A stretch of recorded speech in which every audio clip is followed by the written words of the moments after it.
آپ نے اکثر لوگوں کو اس طرح کے ڈائیلاگ مارتے سنا ہوگا، جیسے تمہارے جیسے ترم خاں بہت آئے اور گئے مگر کچھ نہ کر پائے۔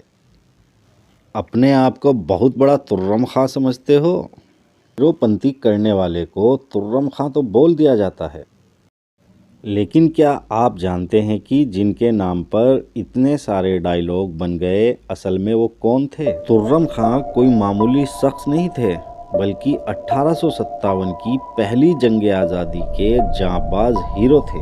ترم خاں کا اصلی نام ترے باز خان تھا، جن کی پیدائش حیدرآباد کے بیگم بازار میں ہوئی تھی۔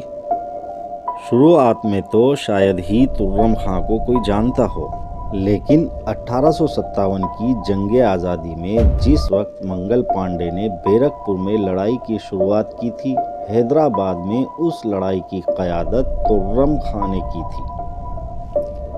حیدرآباد میں انگریزوں کے ایک جمعدار چیدہ خان نے سپاہیوں کے ساتھ دلی کوچ کرنے سے انگریزوں کو منع کر دیا، اور انگریزوں سے لڑنے کے لیے جب نظام کے پاس گئے تو نظام کے ایک وزیر نے چیدہ خان کو دھوکے سے قید کر کے انگریزوں کو سونپ دیا۔ چیدہ خان کو انگریزوں نے ریزیڈنسی ہاؤس میں قید کر دیا۔ چیدہ خان کو انگریزوں کی قید سے چھڑانے کے لیے جانباز ترم خان نے انگریزوں پر حملے کا منصوبہ تیار کیا۔ 17 جولائی 1857 کو جانباز ترم خان نے 500 لوگوں کو اکٹھا کر ریزیڈنسی ہاؤس پر حملہ کر دیا تھا۔ ترم خان کو امید تھی کہ رات کے اچانک حملے سے انگریز حیران رہ جائیں گے اور ان کو سنبھلنے کا موقع نہیں ملے گا، اس طرح وہ چیدہ خان کو انگریزوں سے چھڑا لیں گے۔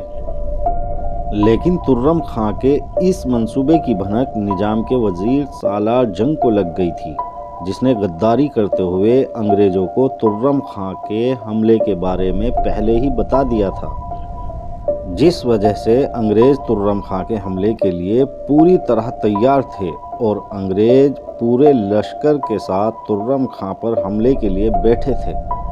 اس لڑائی میں انگریزوں کے پاس بندوقیں اور توپیں تھیں، لیکن ترم خان اور ان کے ساتھیوں کے پاس کیول تلواریں تھیں۔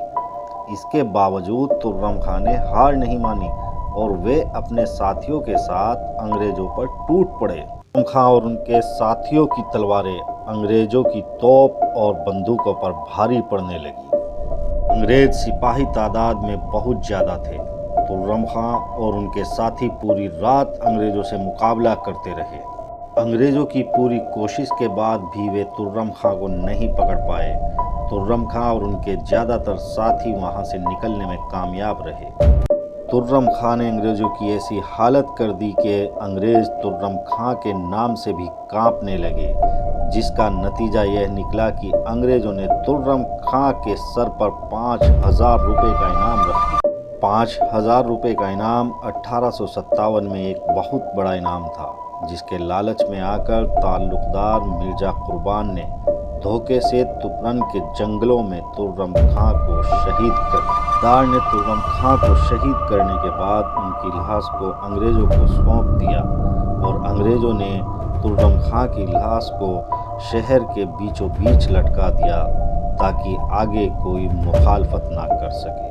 1857 کی جنگ آزادی کا حیدرآباد کا یہ جانباز ہیرو آج گمنام سا ہو گیا اور یاد رہ گئے کیول ان کے نام پر ڈائیلاگ۔